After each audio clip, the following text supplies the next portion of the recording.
اللهم بارك على محمد وعلى آل محمد كما باركت على إبراهيم وعلى آل إبراهيم إنك حميد مجيد اللهم انفعنا بما علمتنا وعلمنا ما ينفعنا وزدنا علما اللهم رب اشرح لي صدري ويسر لي أمري واحلل عقدة من لساني يفقه قولي رب زدني علما رب زدني علما رب زدني علما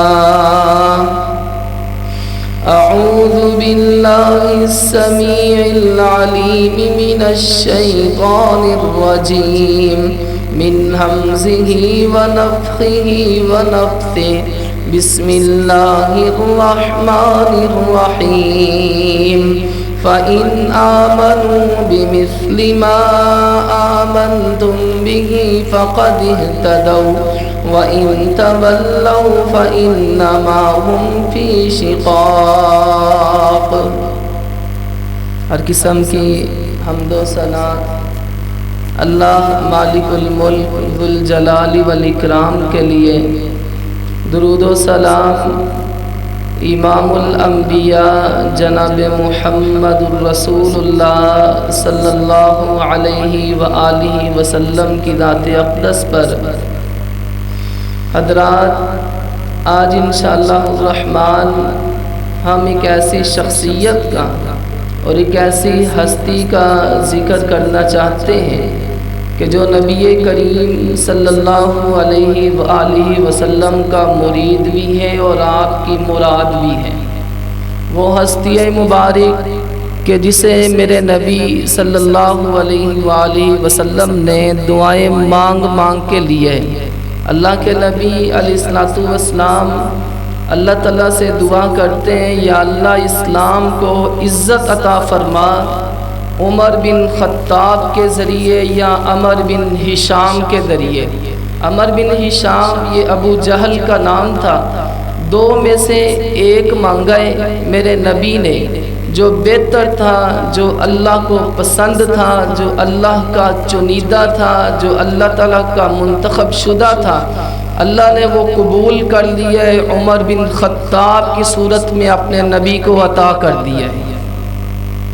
سیدنا عمر ابن الخطاب رضی اللہ تعالی عنہ میرے نبی صلی اللہ علیہ وآلہ وسلم کی مراد، اور یہی وہ ہستی مبارک ہیں کہ جس کے بارے میں میرے نبی صلی اللہ علیہ وآلہ وسلم نے فرمایا، لو کان بعدی نبی لکان عمر، اگر نبوت کا سلسلہ میرے بعد بھی جاری اور ساری رہتا تو اللہ رب العزت نبوت کا تاج عمر بن خطاب کو پہناتا، لیکن میرے بعد چونکہ نبوت کا سلسلہ ختم ہے، اس لیے حضرات عمر بن خطاب رضی اللہ تعالیٰ عنہ بھی نبی نہیں ہیں۔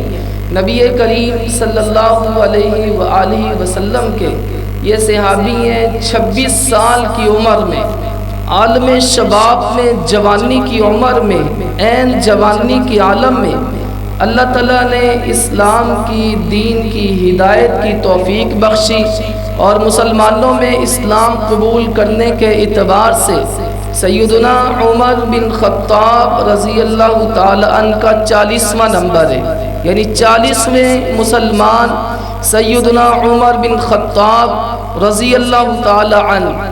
انہی کے فضائل، انہی کے مناقب، اور کچھ اگر وقت نے اجازت دی تو انہی کی نظام عدل کے بارے میں کچھ باتیں عرض کریں گے۔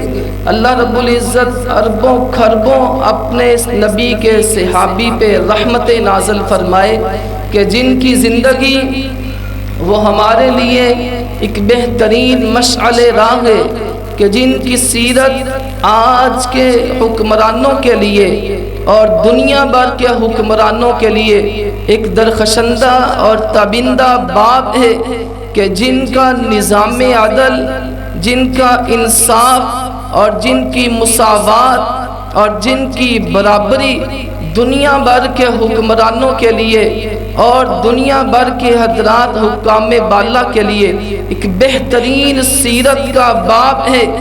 اگر کوئی امور سلطنت اور امور حکومت پر فائز ہے تو اسے سیدنا عمر بن خطاب رضی اللہ تعالی عنہ کی زندگی کو ضرور پڑھنا چاہیے اور اس پہ عمل کرنا چاہیے، تاکہ وہ اللہ کی زمین میں عدل سے اور انصاف سے کام لے اور ظلم اور بربریت سے بچ جائے۔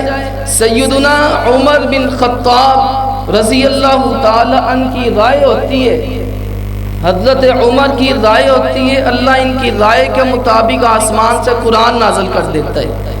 عبداللہ ابن عمر رضی اللہ تعالی عنہ کہتے ہیں کہ امام الانبیاء جناب محمد رسول اللہ صلی اللہ علیہ وآلہ وسلم سے پوچھا جاتا، اللہ کے نبی علیہ السلام آپ کو سب سے زیادہ محبوب کون ہے؟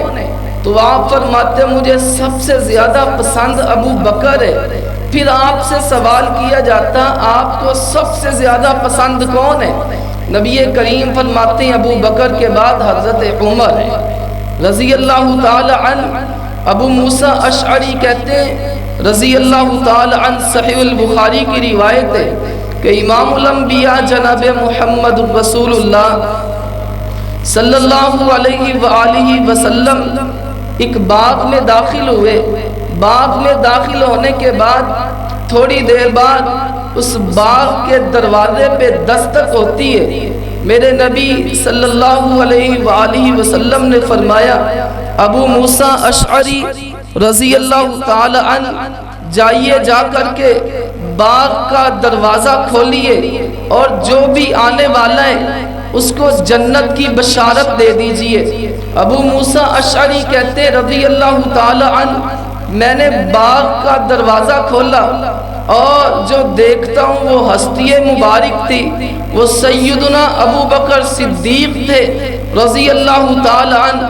میں نے کہا ابو بکر آمینہ کے لال تجھے جنت کی بشارت سناتے ہیں صلی اللہ علیہ وآلہ وسلم۔ کہا تھوڑی دیر بعد پھر باغ کے دروازے پہ دستک ہوتی ہے۔ میرے نبی نے فرمایا علیہ السلام ابو موسیٰ اشعری رضی اللہ تعالی عنہ باغ کا دروازہ کھول اور جو آنے والا ہے اسے جنت کی بشارت اور جنت کی ضمانت دے دے۔ سیدنا ابو موسیٰ اشعری رضی اللہ تعالی عنہ کہتے ہیں میں نے باغ کا دروازہ کھولا، دیکھتا ہوں کیا ہوں سب سامنے سیدنا عمر بن خطاب کھڑے ہیں۔ میں نے کہا عمر بن خطاب رضی اللہ تعالی عنہ آمینہ کے لال تجھے جنت کی بشارت سناتے ہیں صلی اللہ علیہ وآلہ وسلم۔ اور صحیح البخاری کی روایت ہے عبداللہ ابن مسعود کہتے ہیں رضی اللہ تعالی عنہ، عبداللہ ابن مسعود کا یہ قول آج بھی صحیح البخاری میں چمک اور دمک رہا ہے کہ عمر بن خطاب کے اسلام لانے کی وجہ سے، عمر بن خطاب کے اسلام لانے کی وجہ سے اسلام کو اور مسلمانوں کو عزت ملتی ہے۔ ہمیں عزت ملی اسلام کی وجہ سے، میری پہچان اسلام ہے، میری شان اسلام ہے، میری آن اسلام ہے۔ لیکن عمر بن خطاب رضی اللہ تعالی عنہ وہ ہستی مبارک ہیں، عمر کے اسلام لانے سے اسلام کو عزت ملتی ہے، اسلام اونچا ہوتا ہے، اسلام بلند ہوتا ہے۔ وہ عمر بن خطاب رضی اللہ تعالی عنہ کے الفاظ آج بھی تاریخ کی کتابوں میں چمک دمک رہے ہیں کہ ان کے اسلام قبول کرنے سے پہلے کیا لوگ چھپ چھپ کے نہیں باتیں کیا کرتے تھے؟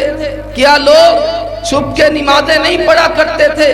جب عمر نے اسلام قبول کیا، عمر آگے آگے، باقی مسلمان پیچھے پیچھے، کہاں آج جا کر کے بیت اللہ میں نماز پڑھیں گے، کہاں بیت اللہ میں نماز کافر نہیں پڑھنے دیتے۔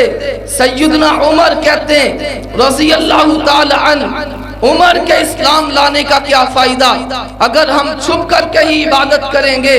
سیدنا عمر بن خطاب نے کہا، اور مکے کے مشرکوں، جس نے اپنے حضرات اپنے بچوں کو یتیم کروانا ہوگا، اپنی عورتوں کو بیوہ کروانا ہوگا، آج وہ آئے اور عمر کا رستہ روکے، کسی میں جرأت نہ ہوئی وہ سیدنا عمر بن خطاب کا رستہ روک سکے۔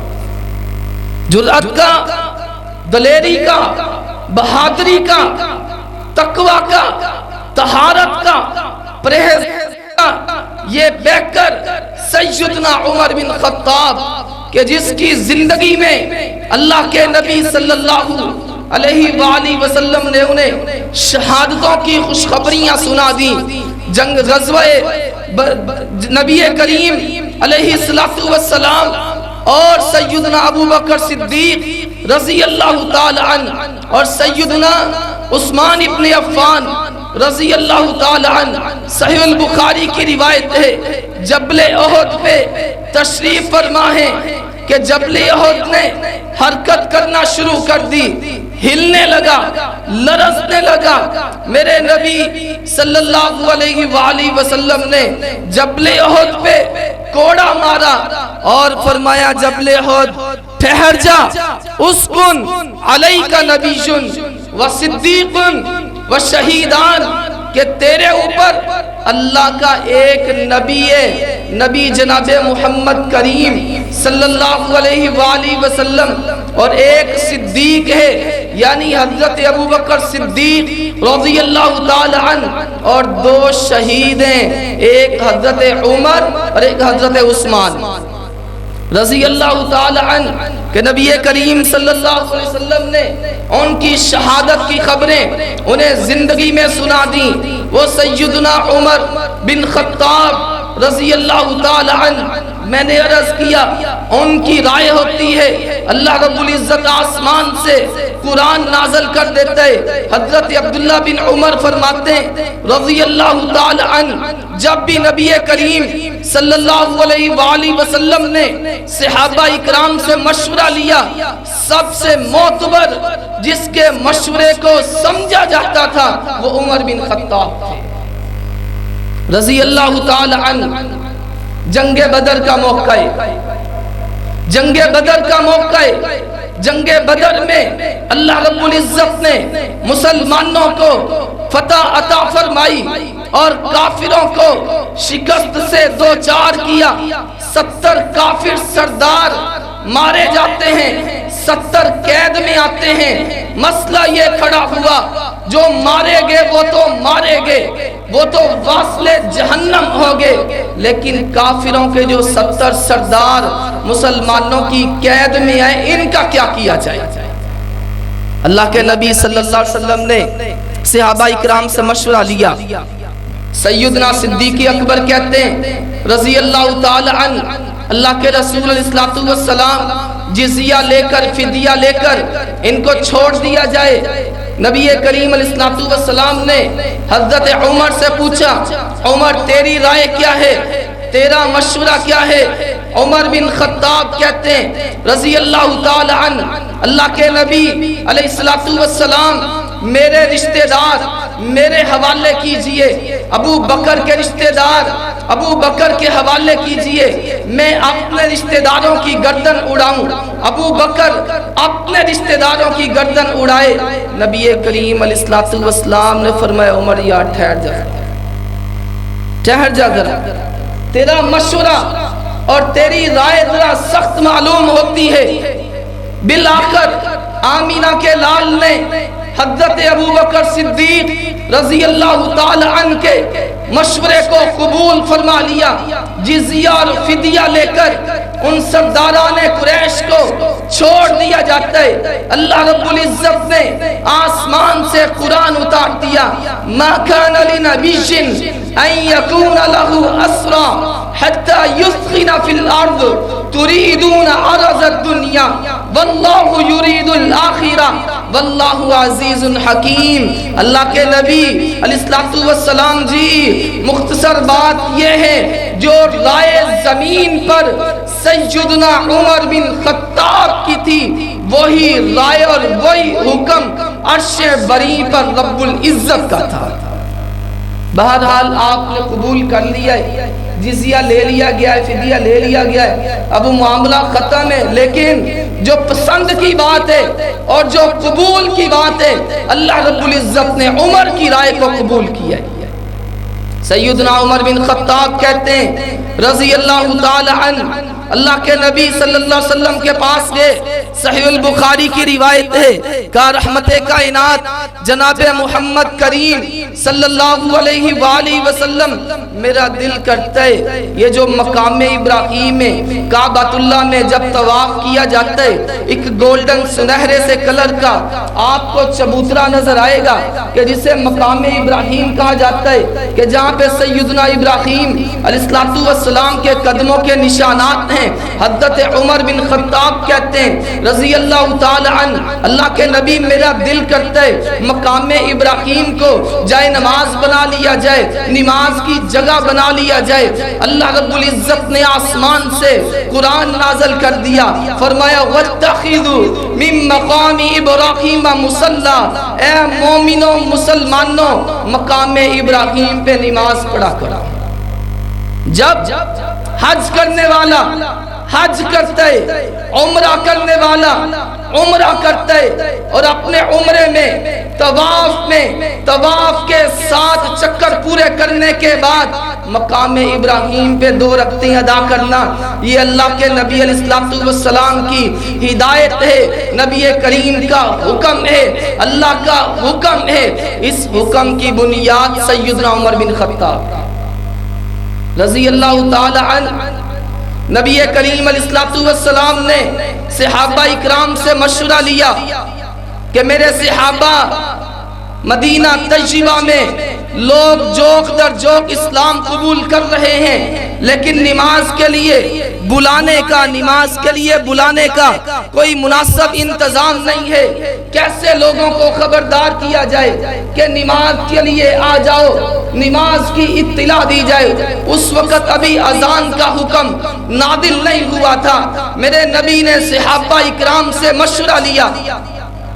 کوئی صحابی رسول کہتے ہیں اللہ کے نبی علیہ السلام جی جب نماز کا وقت ہونا تو ایک بندے کو ایک بگل سا پکڑا دیا جائے کہ جس کی آواز ہو اور وہ اونچی آواز سے بولے تاکہ لوگوں کو پتہ چل جائے نماز کا وقت ہو گیا ہے۔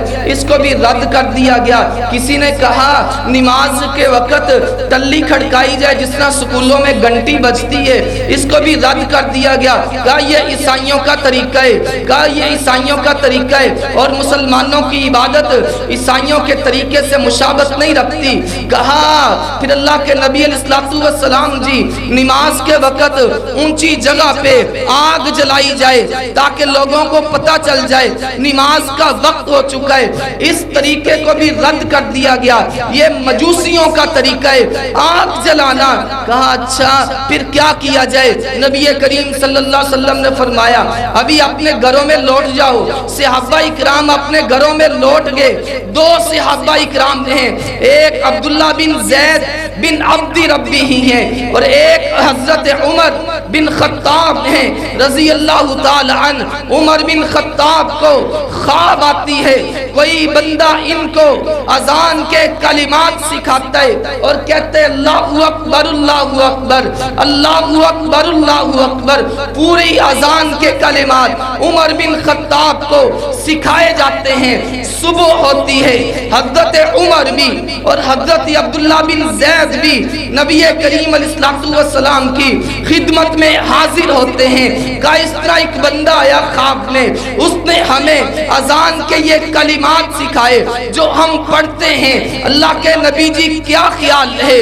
نبی کریم علیہ السلام نے فرمایا عمر انہا لرؤیا حق، تیرا یہ خواب سچ اور حق ہے۔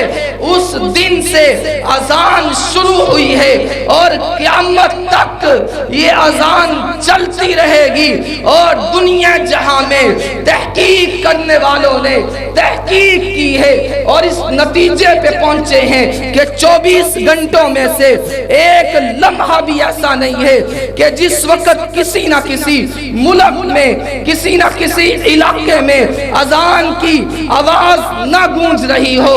دوستو، یہ اذان کی آواز آج مسجدوں میں، محرابوں میں، منبروں میں، دنیا کے 7 بر اعظموں میں، ایشیا، یورپ میں، جگہ جگہ پہ اذان کی آواز گونج رہی ہے، اور یہ قیامت تک انشاءاللہ الرحمن گونجتی رہے گی۔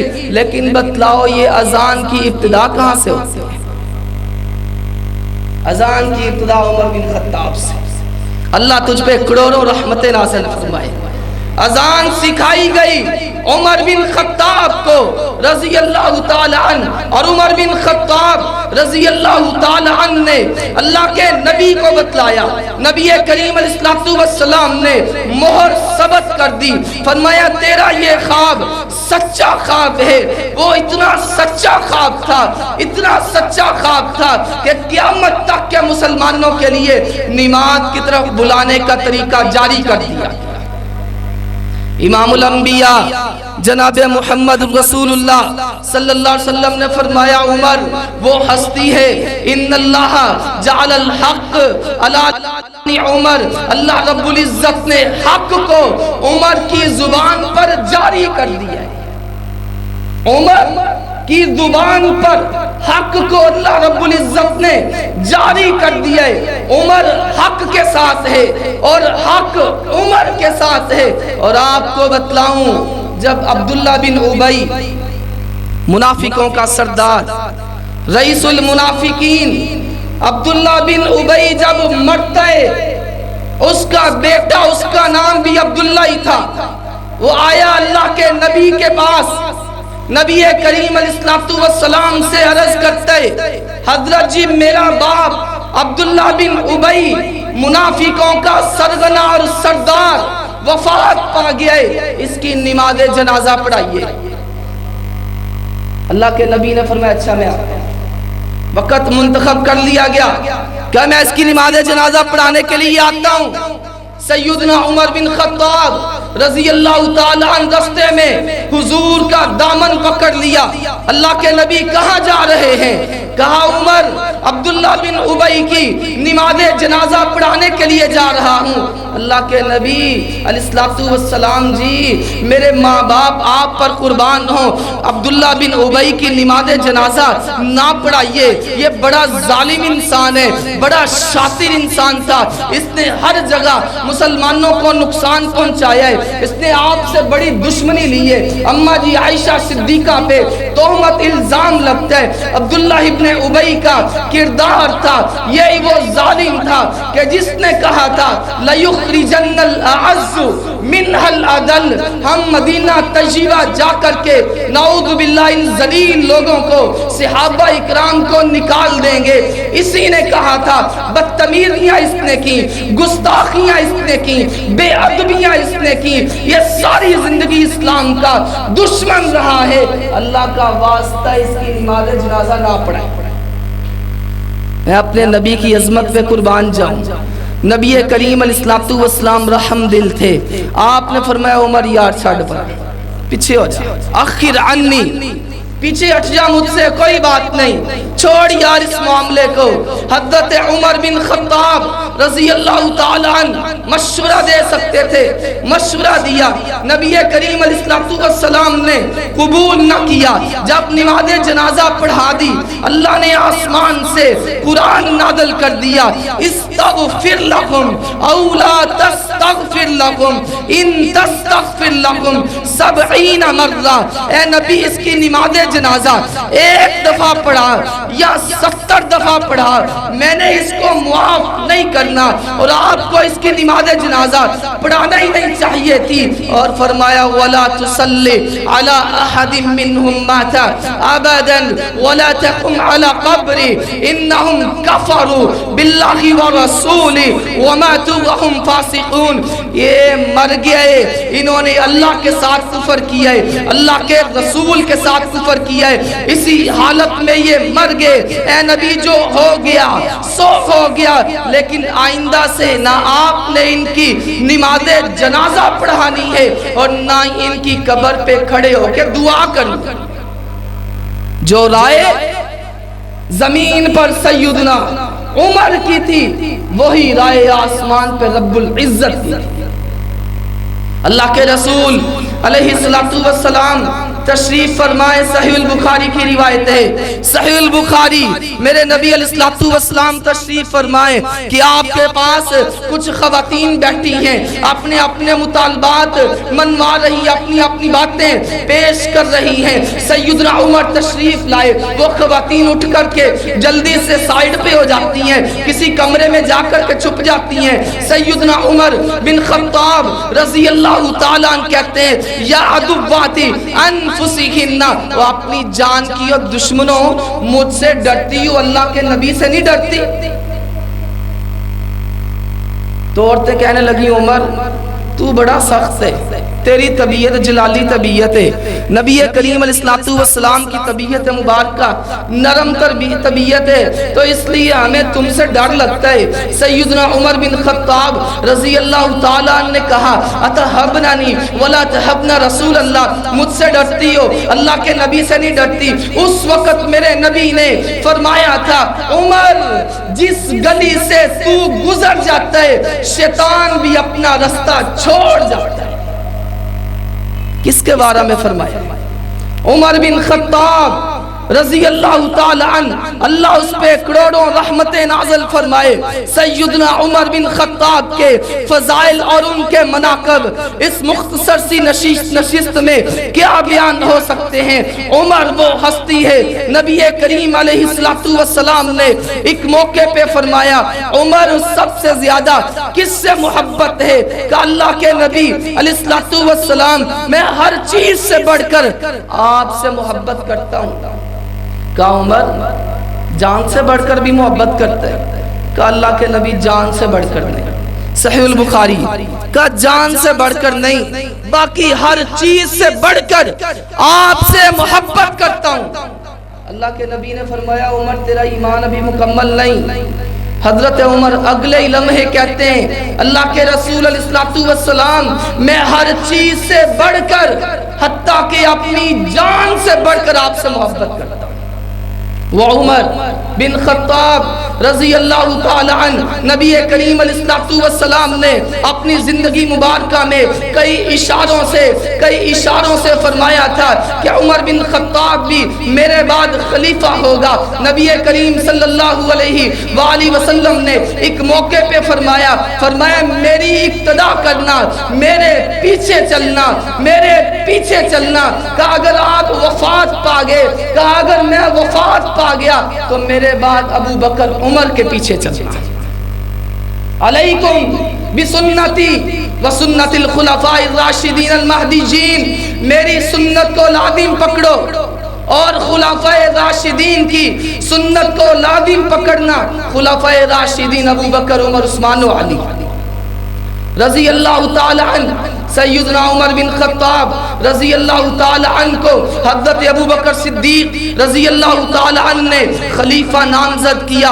حضرت ابو بکر صدیق رضی اللہ تعالی عنہ کی موت کا وقت ہے، لوگوں نے کہا پیارے ابو بکر آپ ہمارے بعد، آپ اپنے بعد کس کو خلیفہ مقرر کرتے ہیں، اپنے بعد کس کو جانشین مقرر کرتے ہیں؟ سیدنا ابو بکر صدیق کہتے ہیں میں اپنے بعد حضرت عمر کو جانشین مقرر کرتا ہوں۔ لوگوں نے کہا پیارے ابو بکر رضی اللہ تعالی عنہ حضرت عمر کی طبیعت ذرا جلالی ہے، تو آپ ان کو ہم پہ مقرر کر کے جا رہے ہیں؟ کہا ہاں عمر کو تم پر مقرر کر کے جا رہا ہوں، عمر کو تمہارا جانشین بنا کے جا رہا ہوں، خلیفہ مقرر کر کے جا رہا ہوں، حکمران مقرر کر کے جا رہا ہوں، کیونکہ اس وقت اللہ کی زمین پر میرے نزدیک عمر سے بڑھ کر کوئی شخصیت نہیں۔ سیدنا ابو بکر صدیق رضی اللہ تعالی عنہ نے حضرت عمر بن خطاب کو رضی اللہ تعالی عنہ خلیفہ نامزد کیا، اور میں نے عرض کیا یہ خلیفہ ایسے تقریباً 9-10 سال انہوں نے خلافت کی ہے، اور رب کعبہ کی قسم ہے آج کے حکمرانوں کو پیغام دیا ہے اگر خلافت کرنی ہے، اگر بادشاہت کرنی ہے، اگر نظام چلانا ہے، اگر حضرات امور سلطنت کو صحیح طریقے سے چلانا ہے تو عمر بن خطاب کی نقل کرو رضی اللہ تعالی عنہ، کہ جس نے کہا تھا دریائے فرات کے قریب، دریائے فرات کے قریب ایک بکری کا بچہ بھی بھوکا مارا گیا، عمر کو اس کے بارے میں بھی سوال ہے۔ وہ عمر بن خطاب کہ جس کی سوچ یہ ہو اور جس کا ذہن یہ ہو، کیا اس کے زمانے میں لوگ بھوکے مار سکتے ہیں؟ کہ جو کہتا ہے کہ بکری کا بچہ بھی بھوکا مارا گیا، قیامت کا دن ہوگا، عمر کو اس کے بارے میں بھی سوال ہوگا۔ اور کہا صحیح البخاری اگر اللہ رب العزت نے مجھے زندگی بخشی، اللہ رب العزت نے مجھے زندگی بخشی، میں عراق کی بیوہ عورتوں کو اس قدر خوشحال کر دوں گا، اس قدر خوشحال کر دوں گا کہ انہیں میرے بعد بھی کسی کی ضرورت نہ رہے گی۔ وہ عمر بن خطاب رضی اللہ تعالی عنہ کہ جن کا نظام عدل آج بھی مشہور ہے، ان کی عدل میں حضرات، ان کے نظام میں، ان کی مساوات میں، ان کی برابری میں سارے یک ایک جیسے تھے، کوئی امیر اور کوئی غریب کا کوئی فرق نہ تھا، تمام کے ساتھ ایک جیسا سلوک کرنے والے۔ کون سا حکمران ہے جو اپنی پشت پر، جو اپنی کمر پر دوستو بوجھ لاد کر بوریاں اٹھا کر کے غریبوں کے گھر پہنچانے والے؟ وہ کون سا حکمران ہے کہ جو رات کو مدینہ کی گلیوں میں گشت کر رہا ہے کہ کوئی مجبور، کوئی پریشان، کوئی مجبور، کوئی پریشان اس کو عمر کی ضرورت ہو اور عمر اس وقت اسے میسر نہ ہو سکے، تو اس لیے وہ رات کی گلیوں میں، مدینہ کی رات میں مدینہ کی گلیوں میں کر رہا ہے کہ اگر کسی کو عمر کی ضرورت ہے عمر حاضر ہے۔ وہ عمر بن خطاب رضی اللہ تعالی عنہ کہ جس نے عدل، انصاف، مساوات، برابری کی مثالیں قائم کر دی، مثالیں پیش کر دی۔ حضرت عمر بن خطاب رضی اللہ تعالیٰ عنہ اپنے گورنروں کو تنبیہ کرتے ہیں، اپنے گورنروں کو خبردار کرتے ہیں، اور سنو میرے گورنروں، تم لوگوں کے خادم ہو، لوگوں کے حکمران نہیں، کسی کو تم تک پہنچنے میں کوئی مشکل نہیں ہونی چاہیے، کسی کو تم تک پہنچنے میں کوئی مشکل پیش نہ آئے، ہر بندہ تم سے آسانی سے ملاقات کر سکتا ہو۔ وہ عمر بن خطاب رضی اللہ تعالی عنہ جو اپنے گورنروں کو وصیت اور نصیحت فرمایا کرتے تھے کہ تم میں سے سب سے زیادہ اللہ کے نزدیک ڈرنے والا وہ ہے کہ جو نماز کی پابندی کرنے والا ہے۔ کہا اگر تم نماز کی پابندی کرو گے تو میں سمجھوں گا کہ تم باقی امور بھی ادا کرتے ہو، اگر تم نماز کی پابندی نہیں کرتے تو پھر تم سے کوئی خیر کی توقع نہیں ہے۔ سیدنا عمر بن خطاب رضی اللہ تعالی عنہ کہ جن کی حکومت اور جن کی سلطنت میں تمام لوگ خوش ہو گئے، اور جنہوں نے نعرہ لگایا، جنہوں نے دعویٰ کیا، نعرہ لگایا کہ ہم اس دنیا کائنات میں، اس ملک پاکستان میں خلفائے راشدین کے نظام کو قائم کریں گے، اس نعرے کے ساتھ انہوں نے ووٹ اکٹھے کیے، اس نعرے کے ساتھ لوگوں کی ہمدردیاں حاصل کی، لوگوں کی نظروں میں اچھے بنے۔ ان کی خدمت میں گزارش ہے کہ عمر بن خطاب کے زمانے میں کوئی بھوکا نہیں سوتا تھا، سارے لوگ خوشحال تھے، کوئی تنگ دست نہیں تھا، کوئی پریشان نہیں تھا. 22 لاکھ مربع میل پہ حکومت کرنے والا یہ حکمران اپنے حضرات اپنے علاقے میں اپنے بستر میں اپنی مسجد میں ہوتے، لیکن کیسر و کسریٰ عمر رضی اللہ تعالیٰ سے اپنے محلات میں ڈرتے. وہ عمر بن خطاب رضی اللہ تعالی عنہ کہ جس نے اللہ کی زمین پر اللہ کے نظام کو قائم کیا، اللہ کی زمین پر اللہ کے نظام کو قائم کیا. سیدنا عمر بن خطاب رضی اللہ تعالی عنہ کی شہادت، میں شہادت کے ادراک موضوع پہ جانا نہیں چاہتا، وہ ایک لمبا موضوع ہے، اتنا وقت نہیں ہے، بس اشارہ کرنا چاہتا ہوں. حضرت عمر رضی اللہ تعالی عنہ کو جب خنجر لگتا ہے اور ان کو شہید کرنے کی مضمون کوشش کی جاتی ہے، ایسے عالم میں سیدنا عمر بن خطاب رضی اللہ تعالی عنہ کو نبیذ پلایا جاتا ہے، وہ پیٹ کے رستے باہر آ جاتا ہے.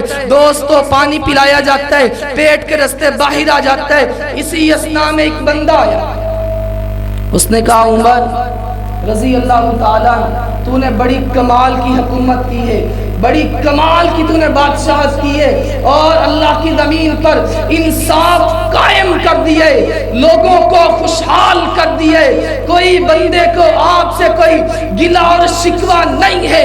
حضرت عمر اس کو کیا جواب دیتے ہیں؟ حضرت عمر کہتے ہیں رضی اللہ تعالیٰ عنہ ٹھیک ہے، یہ تیری حسن ظن ہے، تیرا اچھا گمان ہے میرے متعلق، لیکن میں کہتا ہوں کہ اللہ رب العزت مجھے اس حکومت اور اس سلطنت کے بارے میں سوال ہی نہ کرے. جو میں نے پہلی نمازیں پڑھی ہیں، روزے رکھے نبی پاک علیہ الصلوۃ والسلام کی زندگی مبارکہ میں، اللہ وہی میرے قبول کر کے میری نجات کا ذریعہ بنا.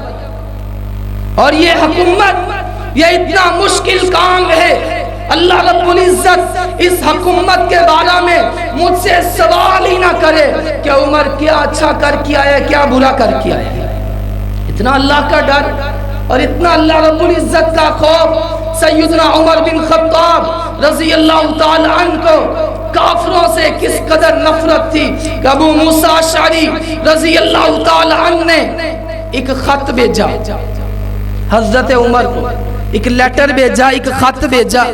حضرت عمر رضی اللہ تعالیٰ پڑھا اور جو خط کی رائٹنگ تھی نا، لکھائی تھی، وہ بڑی خوبصورت تھی. سیدنا عمر رضی اللہ تعالیٰ کہتے ہیں حضرت ابو موسیٰ اشعری سے جو گورنر تھے ان کے، کہا یہ خط لکھا کس نے؟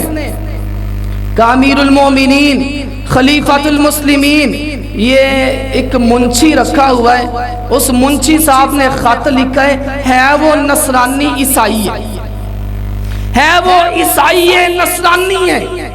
حضرت عمر بن خطاب کہتے ہیں تو نے عیسائی کو اپنا منشی کیوں رکھا ہے؟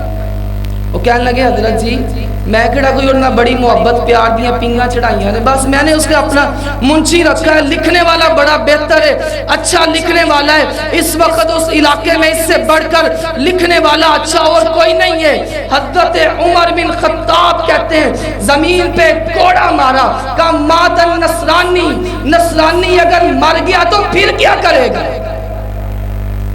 عمر تجھے اجازت نہیں دیتا کہ تو ان نصرانیوں کو، عیسائیوں کو، ان یہودیوں کو، نبی کے دشمنوں کو آگے کرے، ان کو عزت دے، ان کو منشی بنائے. حالانکہ منشی کی حیثیت کیا ہے؟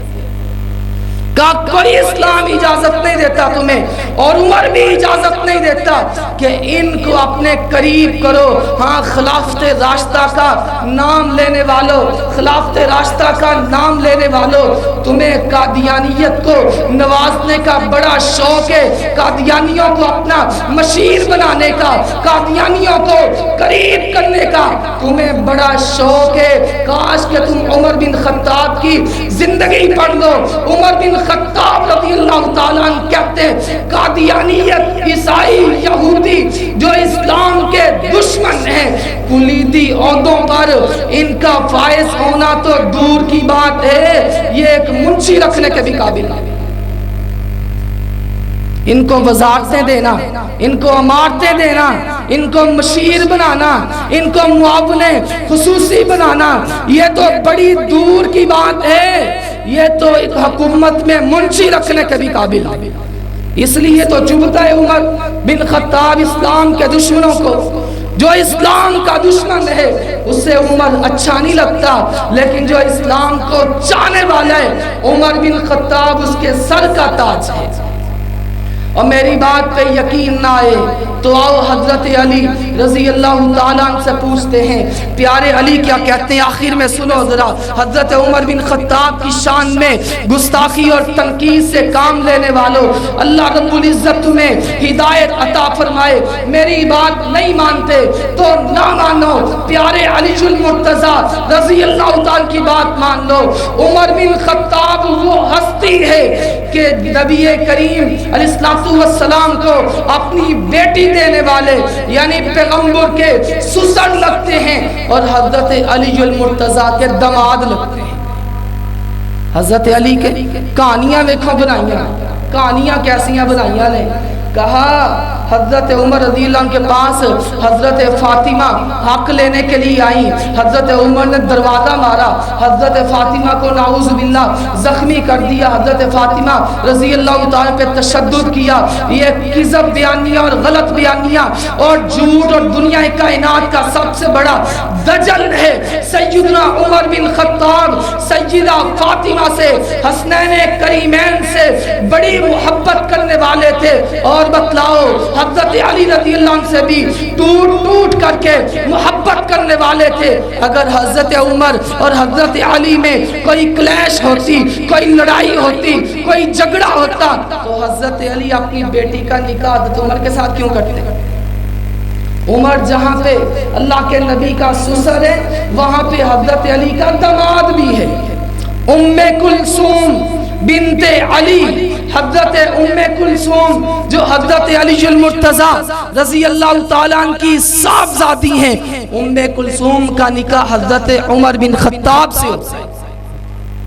اور حضرت عبداللہ ابن عباس کہتے ہیں رضی اللہ تعالیٰ عنہ پیارے عمر کی جب شہادت ہوئی، پیارے عمر کی جب شہادت ہوئی تو میں نے دیکھا ان کی تدفین کے بعد دعا کی جا رہی تھی. ایک بندہ میرے کندھے کے قریب کھڑا ہے اور میرے کندھے پہ ہاتھ رکھ کے کہتا ہے، عبداللہ بن عباس کہتے ہیں کہ وہ بندہ میرے کندھے پہ ہاتھ رکھ کے کہتا ہے اے عمر اللہ تجھ پہ کروڑوں رحمتیں نازل فرمائے، تو نے بڑی بہترین زندگی گزاری ہے.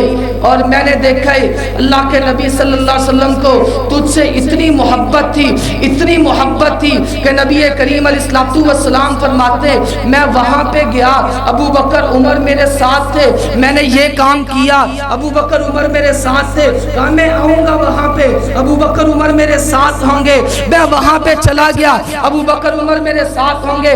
نبی کریم علیہ السلام کا تقیہ کلام تھا، آپ بار بار کہتے ابو بکر عمر، ابو بکر عمر، ابو بکر عمر. ہاں وہ عمر جو مکے میں بھی حضور کے ساتھ، مدینے میں بھی حضور کے ساتھ، بدر میں، احد میں، خندق، احزاب میں، تبوک میں نبی کریم علیہ السلام کے ساتھ وہ ابو بکر آج روضہ رسول میں، ابو بکر عمر روضہ رسول میں بھی امینہ کے لال کے ساتھ ہے. کیوں جی ہے نہیں اللہ کے نبی کے ساتھ؟ حضرت ابو بکر بھی اور حضرت عمر بھی جہاں پہ سلام پڑھنے والا سلام پیش کرتے ہیں اللہ کے نبی علیہ السلام کی ذات مبارکہ پہ، وہاں قدموں میں عمر بھی ہے، قدموں میں ابو بکر بھی ہے، وہاں پہ حضرت ابو بکر عمر رضی اللہ تعالیٰ پہ بھی سلام کے تحفے پیش کیے جا رہے ہیں. کل قیامت کا دن ہوگا، سب سے پہلے نبی کریم نے فرمایا میری قبر پاک شق ہوگی اور ابو بکر عمر میرے ساتھ ہوں گے. حوض کوثر میں ابو بکر عمر میرے ساتھ ہوں گے. اللہ کی جنت میں بھی ابو بکر عمر حضور کے ساتھ ہی ہوں گے. اللہ کی جنت میں ابو بکر عمر اللہ کے نبی علیہ السلام کے ساتھ ہوں گے. تو دوستو حضرت عمر رضی اللہ تعالیٰ کے بارے میں اپنے عقیدے کو، اپنے ذہن کو میلا نہ کر. حضرت عمر رضی اللہ تعالیٰ عظیم الشان ہستی ہے، جلیل القدر ہستی ہے. امت میں ابو بکر کے بعد دوسرا نمبر حضرت عمر بن خطاب کا ہے. امیر المؤمنین ہیں، خلیفۃ المسلمین ہیں، سسر علی، سسر مصطفیٰ ہیں، داماد علی ہیں. 22 لاکھ مربع میل پہ حکومت کرنے والے ہیں. ابو حفص ان کی کنیت تھے. شیطان بھی ان سے ڈرتا ہے. اگر میرے بعد نبی آنا ہوتا وہ عمر بن خطاب کی شکل میں ہوتا. اتنی فضیلتیں لیکن پھر بھی کوئی عقل کا مارا ہوا اسے حضرت عمر کی یہ فضیلتیں سمجھ نہ آئیں تو اپنے دماغ کا علاج کروائے. وہ حضرت علی رضی اللہ عنہ کے قول کو ہی اپنا لے. حضرت علی سے پوچھا گیا کہ پیارے علی آپ کی نظر میں سب سے بہترین انسان کون ہے دنیا والوں میں سے؟ حضرت علی نے فرمایا پہلا نمبر ابو بکر کا ہے, دوسرا نمبر حضرت عمر کا ہے. صحیح البخاری کی روایت. ہماری باتوں میں یقین نہ ہے, حضرت علی کی بات مان لو. پیارے عمر سے محبت ہے, ان سے پیار ہے, ان سے عقیدت ہے, ان کا احترام ہے. اللہ تعالیٰ سے دعا اللہ رب العزت مجھے اور آپ کو نیک عمل کرنے کی توفیق نصیب فرمائے. وآخر دعوانا الحمدللہ رب العالمین.